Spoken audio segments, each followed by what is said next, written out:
Mailbag. Nothing personal. Word of the day is mailbag. Today is Thursday, May 18th, 2023. Welcome to a mailbag episode. Here's how we do it. When by chance there's no regular episode, we're not going to leave you in the dark. We're going to answer more of your questions.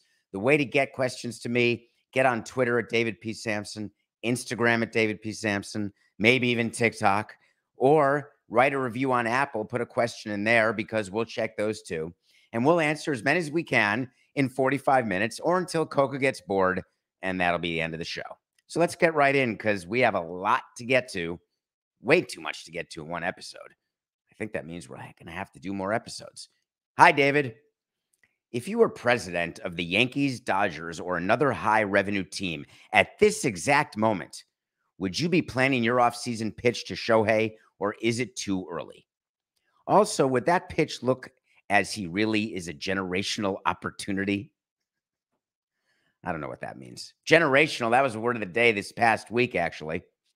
So let's talk about Shohei Ohtani. He is going to be the story of the year.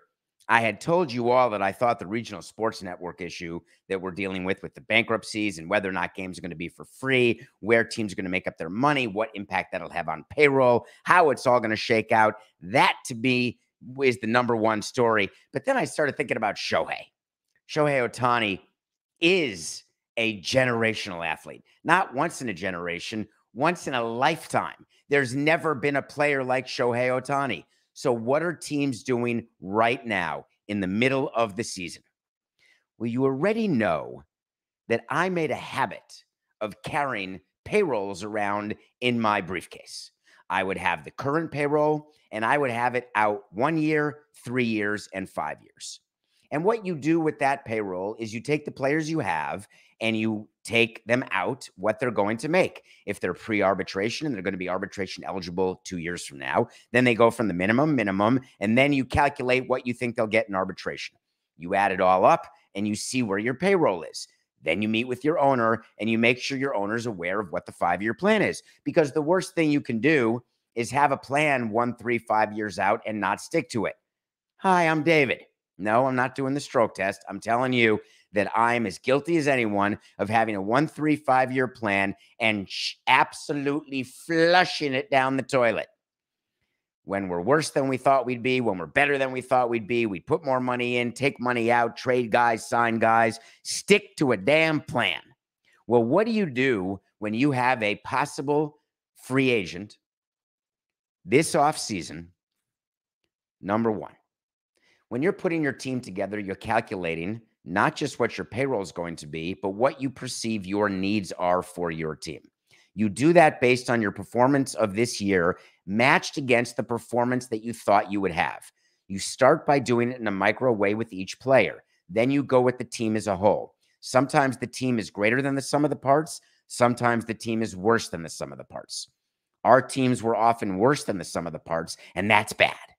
You want to catch lightning in a bottle and get it right, and the team is greater than the sum, but more often than not, it's either going to equal or be less. So the key is knowing where you are in your cycle. Even if you are the Yankees, the Red Sox, they're an example. They go last place, first place, last place. How about the Padres, who are now trying to spend money and stay in a winning cycle? How about the Dodgers, who do nothing but win? Nothing but keep payroll going, except this year they actually lowered their payroll. And people actually thought that what the Dodgers were doing was saving money for Shohei. When I'm meeting with my owner, I'm explaining Shohei Ohtani is not one, but two players. He's the top of the rotation starter and a middle of the order bat. The value of a top of the rotation starter, an ace, is it Verlander's 43? Is it Scherzer's 43? Is it Rodon's, whatever he's getting paid not to pitch? Let's just, for round numbers, say that $30 million is the market for a top of the rotation starter. Sort of pretending that the top of the market and the bottom of the market don't exist, like when you're doing figure skating and you're the judge, ignore the top score, ignore the bottom score, and take the middle. Let's just say 30. Let's keep going. Middle of rotation bat. Mookie Betts. He's better than Mookie Betts at the plate. What about Trey Turner? Well, Trey Turner plays defense, has 5 tools. One of the tools is not pitching. So is he as good as Trey Turner? Different, but yeah. What about Aaron Judge? Well, Shohei hits for power. Shohei hits for average. Yeah. Could Shohei be a $400 million offensive player? Could he be a $40 million offensive player? Let's bring it down by 25% and say he's a $30 million offensive player, which is sort of standard now. So you've got 30 offense, 30 pitching. That's a $60 million add to your team if you have him on your team. The reason why I'm not offering Shohei Ohtani $60 million per year is that I actually want a discount on the chance that over a long-term deal, he's not going to be a top-of-the-rotation starter and a middle-of-the-order bat, but one or the other or part of both. But I certainly do get to 50. So if I know I'm going to need to give him $50 million a year, and I know that he's going to get 10 years, so I'm looking at the first $500 million contract, and I'm going out in my payroll, whether I'm the Yankees or the Dodgers, and I'm seeing where that fits in, who's coming off the payroll when, like with the Mets, they're going to have Scherzer and Verlander off the payroll soon enough. But then they've got to think about, are they going to sign Alonso? Then they got to look at Lindor, who's still on the payroll. The Yankees know they have Judge. They've got Stanton, but the Marlins are helping with Stanton. You go through player by player, and you evaluate who we're going to keep and who we're going to let go. Because when you are looking at a free agent, any free agent, whether it's Shohei or a utility infielder, you are looking at the opportunity cost of putting that player on your roster. Whose spot is he taking? In Shohei's case, he's taking 2 spots, in which case the player that you add with Shohei is a minimum player.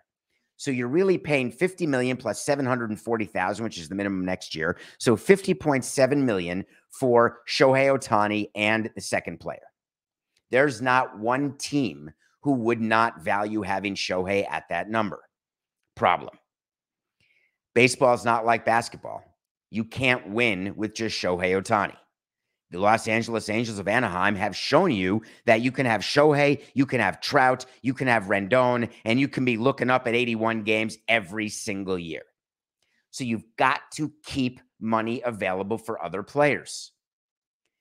The general rule of thumb is that one player should not make up more than 25% of your team, and that is the maximum. Now, Shohei Ohtani, you can count as 2 players. So I'm not going to say that Shohei at 50 means the only teams who can sign him are teams who have a $200 million or higher payroll. I can separate Shohei into 2 players and allocate the numbers accordingly. And let's say I'm giving him 25 for each player. Now, at $25 million a player, frankly, any team with a payroll of $100 million or more, in theory, can afford Shohei Ohtani. This is great news for you, whatever team you're a fan of, and for Shohei and his agent, because he can go anywhere he wants. There will not be one team not in on Shohei. If there is a small market, small revenue team, and you are not going after Shohei, you are missing the boat. Because with a $100 million payroll, I'm going to take the chance to put Shohei on the team. There is a huge boom when you sign someone else's free agent. A smaller boom when you sign your own. Aaron Judge. When you bring someone over, you are making your team better. You are getting marketing dollars. You are getting increased season ticket holders, increased season ticket revenue, increased help in this new world of broadcast revenue, because Shohei is a star, not just in the States, but you're also getting the Japanese sponsorship money. We got an increase when Ichiro came to the Marlins. We had companies call us. We didn't know who to call. We went to Japan, put out a shingle at the Park Hyatt and said, hey, anybody want to sponsor us? We've got Ichiro. Well, Shohei is even more marketable. And I say that not as a slight to Ichiro, who is a first ballot unanimous Hall of Famer. Can't wait to go to Cooperstown to be with him. I say that because Shohei is Ichiro times 2. I cannot oversell you the change that's taken place in my mind. When Shohei started, I told you he's got to choose. Can't do both. Got to choose. Year after year, I've been proven that he doesn't need to choose. He's able to excel at both. And when you're signing him to a 10-year deal, he doesn't need to be a top of the rotation and a middle of the order bat for the entire contract. That's the beauty of it. Shohei also wants to get a deal done as quickly as he can because he's not going to wait for the next CBA when there could be a cap, there could be a floor, there could be a limit on the number of years that a contract can be. He wants to get himself signed right now. No Carlos Correa situation where he waits and waits and waits and takes a one-year deal. He is going to get the full package immediately. So it is definitely not too early for any team to plan their offseason because we're always planning the next season. The expression, wait till next year, it's not next year. Spring training starts in 10 months. That's the fact, Jack. That's nothing. That's under a year. So good front offices are paying attention to now, and they're paying attention to later, and they're balancing the now and the later. We would get lists. Here's a funny little nugget.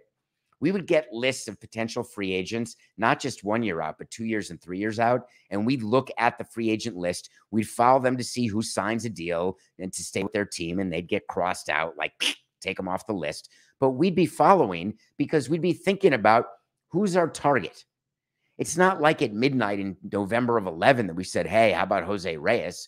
We knew from the beginning of that year that we wanted to target Jose Reyes. So you're going to hear a lot of rumors. A lot of rumors. You're going to be hearing a lot of teams in on Shohei. You're going to be hearing a lot of teams out on Shohei. I wouldn't buy any of it. I still maintain the Los Angeles Angels of Anaheim have the best chance to sign him because I still feel, having been in the game when he signed, that for whatever reason, Shohei had a deal once he got to free agency that was illegal at the time. The team was told not to do it, and I still think the Angels did it. So it'll be interesting to see where Shohei signs. It'll be interesting to see whether or not the deal he had in place was less than what it is now. So therefore, the Angels would have the right not to match or to let him go, or if Shohei is forced to stay with the Angels. But this is all going to come into focus. You are going to hear it over the course of this season. And I can only tell you that when it comes to the pitch to get Shohei Ohtani, I'm not talking about locations close to Japan. I'm not talking about whether or not our team wins and loses. I'm not talking about who's on the team or whether or not we'll hire 3 translators. I'm not talking about the location of his locker. And I sure as hell am not making a video with the celebrities of other sports or the movies who are imploring Shohei, please join our team. Players don't care.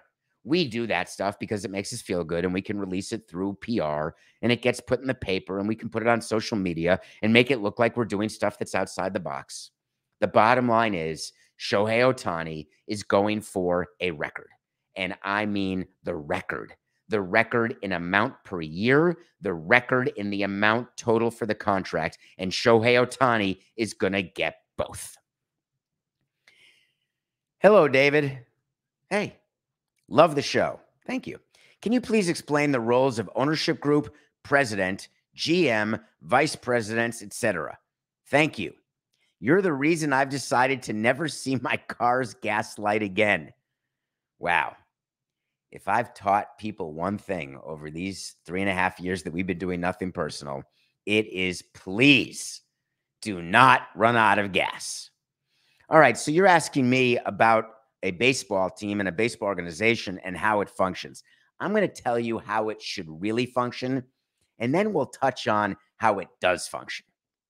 The way it's supposed to function is the way a regular company functions. In a regular company, you have org charts, you have reporting structures, you have job descriptions, you have clear ideas of who's doing what, who reports to who, and what measurable results they are supposed to attain. You then have an HR department who meets with the employees, who says, here's what you were supposed to do. Here's what you did. They're different. You're on the clock. Or here's what you were supposed to do. Here's what you did do. It was way better. Here's a bonus. Please stay with us. Here's what you were supposed to do. You did it. Congratulations. Your reward is you get to have the same job again next year. Sometimes baseball teams are not run that way because it all starts at the top. An owner, every company has an owner.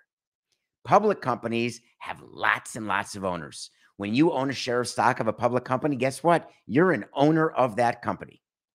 The thing is, you have no say over anything. No discounts, no free stuff, no benefits, no nothing. Maybe there's a little code that you can put in that says you can get a quarter pounder BOGO, buy one, get one if you own some shares of McDonald's stock, or if you own shares of Home Depot, you get an extra nail when you go into the store. But when you own shares of a public company, unless you are a controlling shareholder or a member of the board, you got nothing. And what the board does is they actually run the company. And the chairman and chief executive officer and president and CFO and EVP of sales and marketing and the chief people officer, they report to the chairman. The chairman reports to the board, and the board is run by the chairman of the board. Everything's done with votes and with committees, and that's how decisions are made. In baseball, there is one person who owns the team.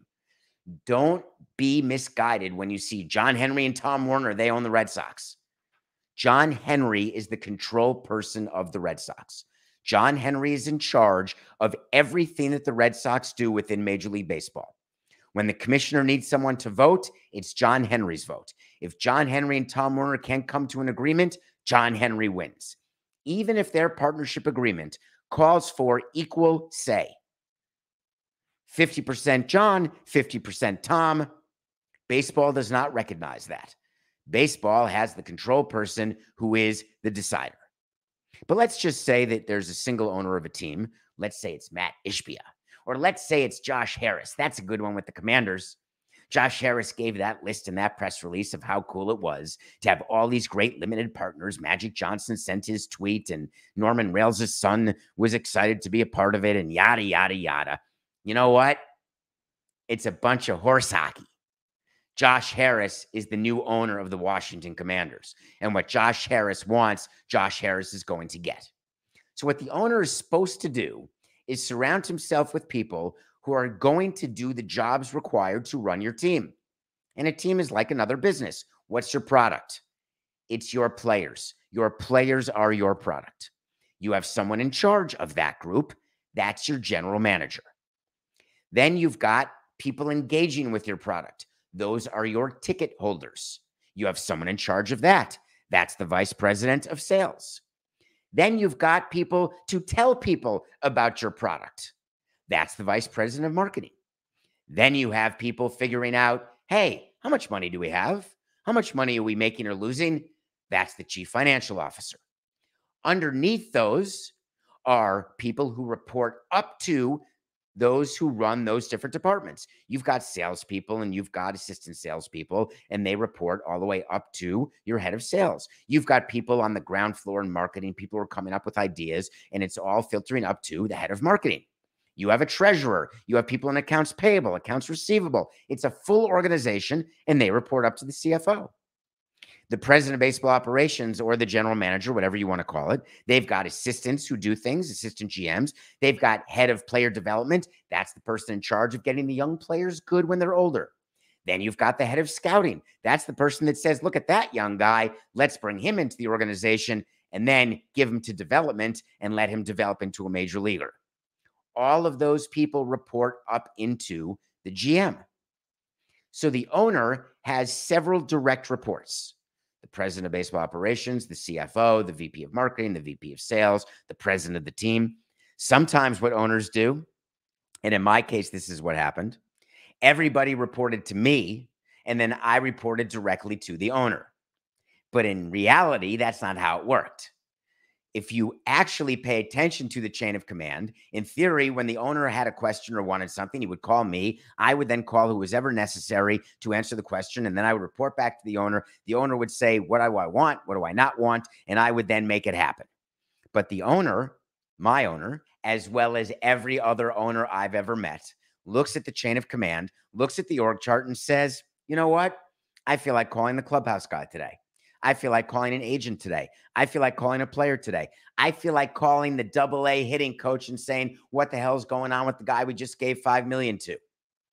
So when you're one of those people and you get a call from the owner, what do you think you do? It's like in your company. If you report to someone who reports to someone who reports to the owner, and the owner calls you, what do? You take the call and you do immediately what that owner tells you to do. If you're a good employee, you go to your immediate supervisor and you say, just communicating, I got a call from the owner. I was asked to do X, Y, and Z. I'm starting to do it, FYI. And then that supervisor will tell his supervisor, and that's called communication. Very often in baseball teams, that communication breaks down. Very often in other businesses, that communication breaks down. And the reason it breaks down is that when the owner calls someone, they get so freaked out, they just do it, whatever the owner wants, except the owner doesn't have all the information. The owner doesn't realize what's going on the ground floor. The owner is at 20,000 feet and just comes down to make a point or make a statement or make a trade or make a decision on a marketing slogan, not realizing all the other work that's going on that's all related to everything else that's going on to make a cohesive, good company. So the owner does what he wants. The president basically is a meat shield for the owner and then tries to run the company below him, her, or them in the best possible way, given that there's an owner around. You've got your vice presidents who are doing their own thing and basically fighting for their own areas. One of my great pleasures as being president of a team was basically being a referee, where I would have marketing people and salespeople, or marketing people and baseball people, marketing people and finance people. We need a bigger budget. No one knows about our games. Give us another $1 million. Let's take an ad out in the Herald for 50 grand. Great. It's not in the budget. I'm going to go to the owner. All of these different things happen. So there are teams where it's an individual owner. There are teams when you think there's co-owners. And then there's actually teams that are owned by a public company. Because I'm sure you're wondering about the Atlanta Braves. How does that function? Is there a chairman of the board of Liberty Media? Does the chairman of the board call up, I don't know, does he call up Freddie Gonzalez, Brian Snitker? Does he call up Freddie Freeman and say, here's my final offer before you go to LA? No. When you are owned by a public company, that board of the public company hires somebody who is the final arbiter, who pretends and acts like they are the owner. In the Packers case, I think it was a guy named Mark Murphy. In the Braves case, it's a guy named Terry McGuirk. Terry McGuirk is actually the one who is the control person according to Major League Baseball, because you cannot have a control person that's a group of people, that's a board of directors. It has to be someone who has the full power to sign all of the documents, to vote all of the votes, and to be the one who is looked at as the owner of the team. Now, that Terry McGuirk serves at the pleasure of the board of Liberty Media is very true. Other owners who are control people do not serve at the pleasure of anybody. They may say they serve at the pleasure of their board, but they don't. They may say they serve at the pleasure of their limited partners, but they don't. Limited partners do not have the ability, even through partnership agreements. MLB does not allow agreements where there is the ability of limited partners to make a coup against a general partner and force a general partner to sell.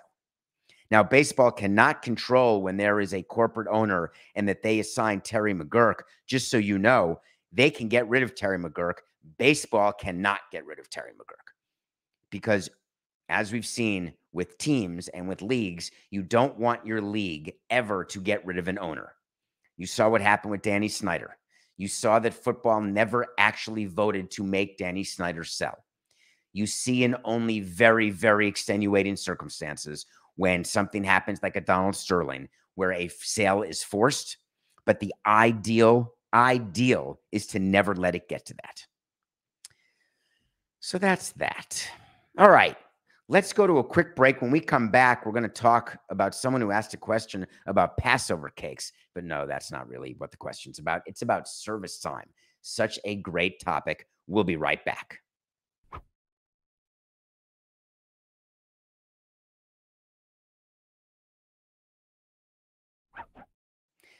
Welcome back to Nothing Personal. It's a mailbag episode today on Thursday, May 18th. Hope you are doing well. Let's get right back to it. Hi, David. Hope your Passover cakes were tasty. Yes, I make Passover cakes. It's the only thing I make. They're cakes in a box, and I love them. So this question must have come a month and a half ago or something. Can you please do a podcast? I do.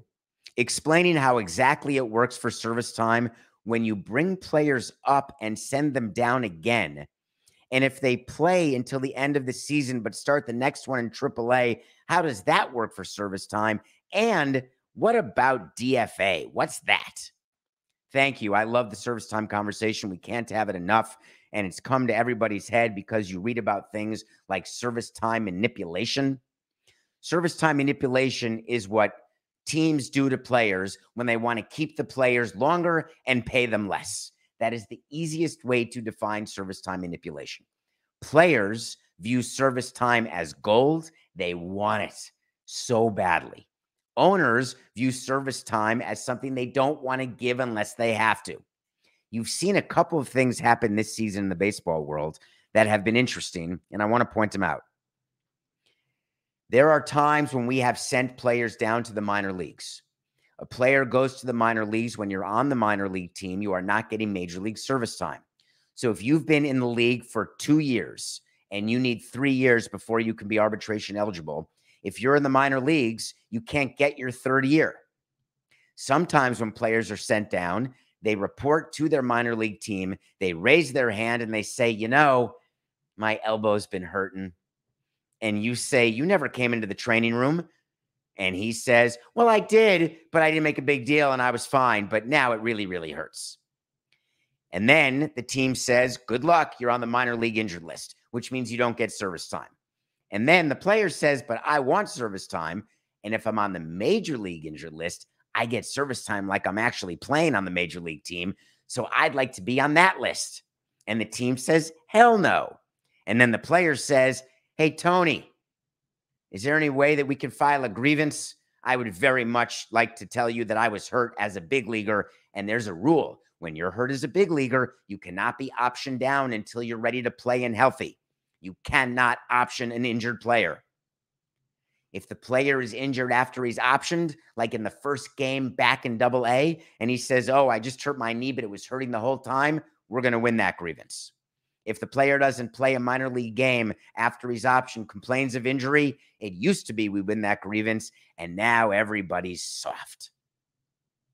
So what major league teams have done several times this year is, in an effort not to lose a grievance or spend the money it is to go through a grievance, when a player is sent down who ends up hurt or says he's hurt, they recall him back to the big leagues and put him on the big league injured list. That really got in my craw when players would do it, which is why we had such a strict reporting system in the training room. If you walked into the training room to mix your rosin with sunscreen, we're taking note. If you walked into the training room to get some spray or a Z-Pack because you're worried about something that you may have done on the road the previous week, we're writing it down. If you've got a little twing, what's the word? Tinge? A little thing of pain. I can't think of the word, Coca. Twang? I can't believe I don't know this word. I've used it before. If you think that you've got a little pain and you're in that training room, we're writing a full report, documenting everything, because what we've learned is these things do come up.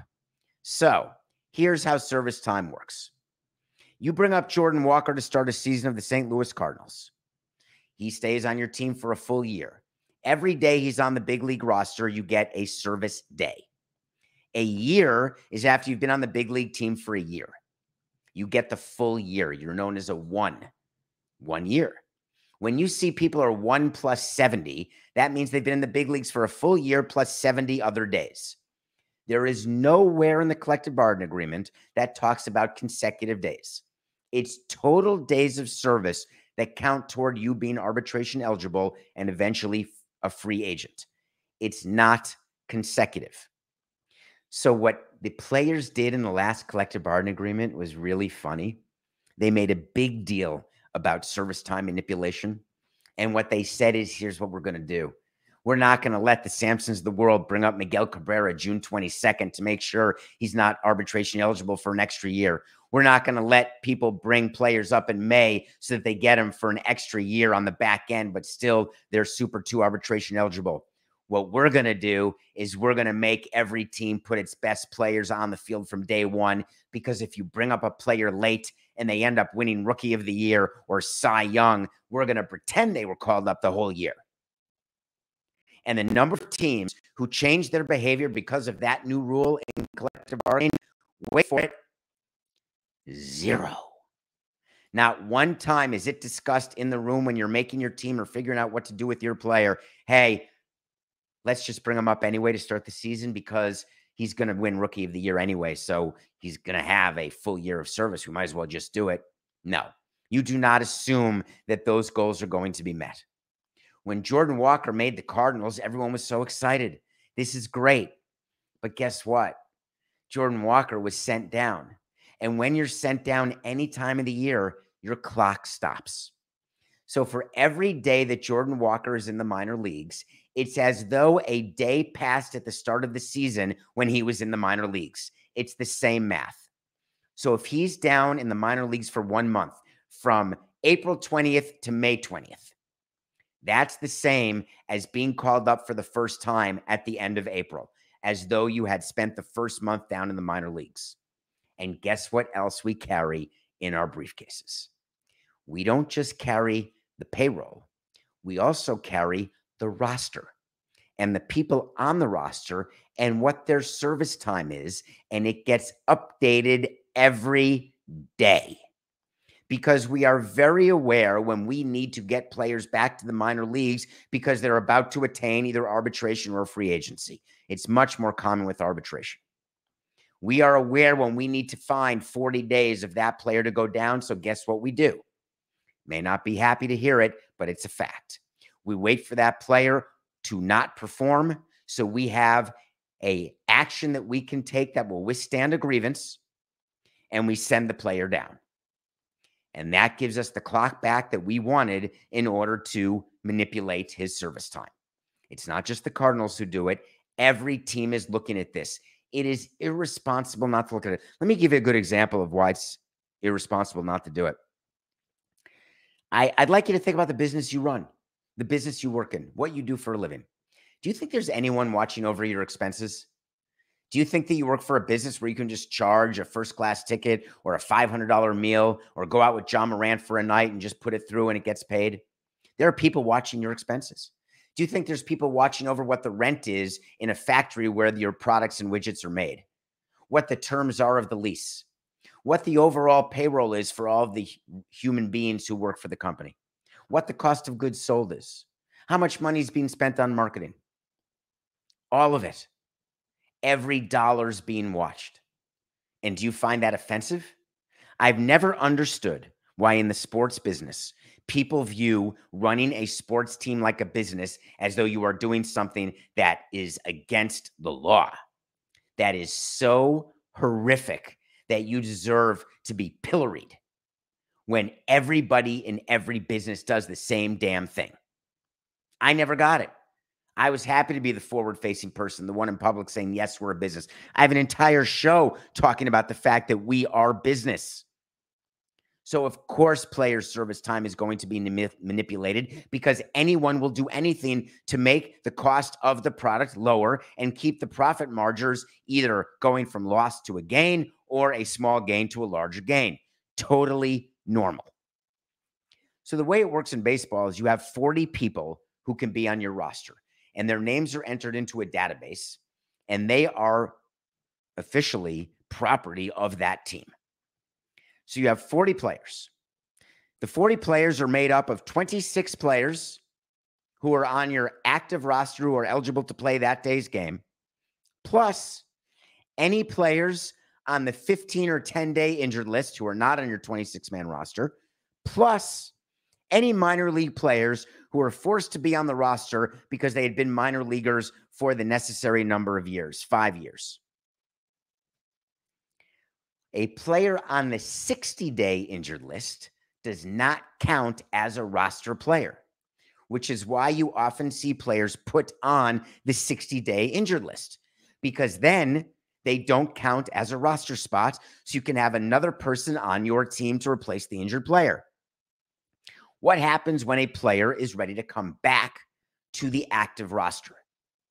Whether it's an injured player or you want to bring a minor leaguer up. Let's say he's a minor leaguer already on your roster. If you bring a minor leaguer who's already on your roster to be on your major league roster, you send a player on your major league roster down to the minor leagues, assuming he's eligible to be sent down, which means he's got options left.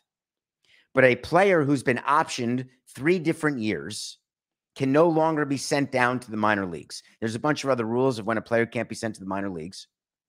So what do you do with that player if you have to get him off your team? It's called designating for assignment, DFA. When you DFA someone, you are saying that in the next 10 days, we're going to trade the player, and that'll get him off our roster, or we are going to waive the player, that'll get him off our roster, or we're going to pass him through outright waivers or release waivers or whatever the different kind of waivers are. They change the names every year, and someone will have a chance to claim him. And if no one claims him, then we get to send him to the minor leagues as a non-roster player. So what designating for assignment is, it's getting a player out of your 40-man roster. And that's why you see it happen. Sometimes when you're just going to get rid of a player, you'll designate him on a Monday and release him on a Tuesday. Sometimes you'll designate him on a Monday and wait the whole week to see if anyone will trade him or see if you can get anything back for him, which is how you see a bunch of trades happen when you'll read this player designated for assignment got traded to this team. And it's often for a bag of balls or for someone not of major consequence because you're designating someone you really don't want on your team. So that's how it all works. All right, let's keep going. Hey, David, love you substitute teaching this week. You must be talking about when I did Levitard for those 2 weeks. Yeah, I don't know if they loved it since I haven't done the local hour since. Hey, David. Yeah, it's supposed to be today. Guess who's not on the local hour today? This guy right here. Hey, David. Love you substitute teaching this week and obviously love NPDS. Thank you.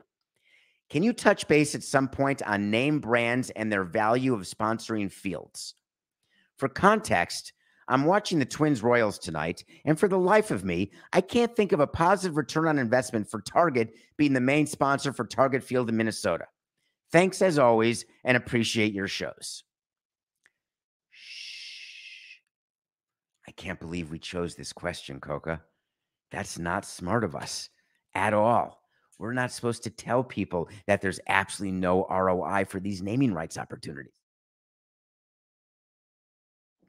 We're definitely not supposed to tell people that all the sponsors are not actually getting anything measurable except for the beer sponsors who actually what they get measured is the amount of beer that's sold, or the soda company, how much soda is sold, or the food company, how much food is sold, or the fanatics, how much merchandise is sold, or the parking people, how many people are sitting in parking spots. Let me ask you this. Here's our theory, and this is what we pitch to companies. Hi, my name's David Samson, and I'd like to tell you that if you name this field Target Field, here's what I promise. When people are given a choice between where to shop, they're going to choose Target because they're going to want to support companies who support the team they love. So all around the world, when there are Twins fans and they see the Twins play at Target Field, I assure you that you're getting extra money and extra business from people who may have gone to Walmart instead. Well, let me ask you a question, David. Can you measure that? I said, funny you should say that. I can measure that. Let me show you how. If you give me $10 million per year, here's what I'm going to give you. I'm going to give you a suite. The suite that I'm going to give you retails for $375,000 a year. You're getting that for free. You're now down to 625. Then we're going to give you 10 season tickets right on top of the dugout. That's another 200 grand. You've now gotten 500 grand of value. Here's what else we're going to do. You're going to get an outfield wall sign. Those go for 200 grand. You're going to get behind the plate permanent signage and the bottom of the ninth inning. That's another $400,000. Then we're going to do a giveaway, and we're going to put Target right on the bobblehead. People will look at that and say, hey, I think I'll go to Target. That's another $75,000. And I'm going to keep giving you stuff, and then we're going to get to the naming piece. So while you're giving me $10 million per year, the actual price you're paying to name the building is only, let's say, $5 million. And you are getting exposure like you can't believe. Let me show you the number of impressions. Let me hire Mr. John Doe, my favorite economist, who works very closely with Dr. Rosen, and they're going to tell you that the number of social media impressions you get on our Instagram and TikTok and Twitter and on MLB.com and on the local news and on SportsCenter and CBS HQ. And every time Samson talks about the Twins on Nothing Personal, add it all up, that's like $20 million a year of free advertising. This is brilliant. It's like we're paying you to be the name on the building. Wait, am I talking to the wrong person? Oh, God, I don't want to be talking to the chairman of the company. No. Get me the marketing person for the company. Hey, marketing person of Target. You know you got to spend this budget money, and you know that you're going to get to come to Target Field, and I'm going to introduce the players to your children. Oh, but you can't do that. You represent a company, not yourself. Wink, wink. Do you have any idea the bonuses and benefits that marketing people get? And I'm not talking FIFA type corruption. I'm talking stuff like first pitches. I'm talking stuff like getting to meet players and getting cool swag. That's all I'm talking about. I mean, listen, how do you think Lone Depot is naming the Marlins park? Because Lone Depot did a deal with Major League Baseball. Major League Baseball said, you know what part of the deal is? We're giving you Marlins Park. Throw in a couple mil their way, and it's all part of the bigger deal. I mean, what the hell is Cayesa in Miami? I don't even know what they do. How about Citi Field? Do you know why Citibank is the sponsor of Citi Field? Do you think that deal is just they handed over $20 million to the Mets? Citibank does business with Mets, with owners, with sales of team, with owners' money after they sell team. You sell what you are giving to different companies and saying, in return, we're going to do business with people who do business with us. If you want us to hire your company to paint our luxury boxes, then your company has to buy season tickets. If you want to sell your sandwiches in section 111, then you need to buy a giveaway day. Always do business with people who do business with you. Ask for the business. What about Globe Life Field? Truist Park? You think there's people sitting around crunching numbers and they end up coming up with the answer, which is this deal makes a whole lot of sense? There's not one naming rights deal that's ever made sense. What about the people in the EPL with the kit? Yeah, we're going to put your name right up front. Yeah, I'm sure that Emirates Airways really finds that more people are flying Emirates because they have their name on the front of jerseys or they sponsor the World Cup. Oh my God, what a brilliant idea. I'm going to fly Emirates. Do you know when the Miami Heat Arena was called the American Airlines Arena, everybody flew American Airlines because they said this makes perfect sense? It's called being a good partner in your community. The reason the Marlins have trouble getting corporate deals is there's not a lot of corporate bodies in Miami. There's way more corporations in Minnesota. There's way more corporations in most of the other cities. And that's how deals happen, from relationships. The owner of the team has a relationship with the owner of the bank or the chairman of the bank or the president of the bank or with the person on the board of Target or the owner was on the board of Walmart. Or in Miami's case, guess what? The owner also owns Carnival, so Carnival is a sponsor of the Heat. It's relationship-based. If all of these deals were done according to the dollar, let me ask you about the Super Bowl ads, just quickly.